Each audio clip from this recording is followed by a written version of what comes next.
Good morning guys. So, umuulan ngayon. Meron tayong ano to? Para di mabasa yung sapatos natin. So, isusuot natin to. Lang. Agay. Ikot ako bilbil. Ayan guys. Ipasok natin ang ating sapatos dito.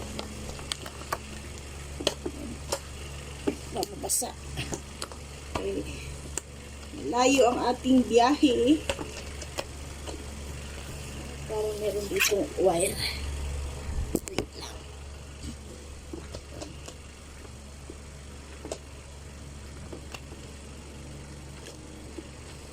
Hindi mabasa ating sapatos. Ang ating paa. Paa pala. Okay. Hirap na.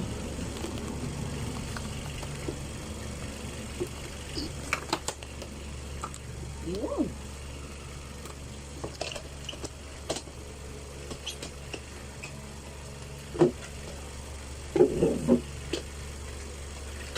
Hindi naman siya madulas guys. Hindi na madulas.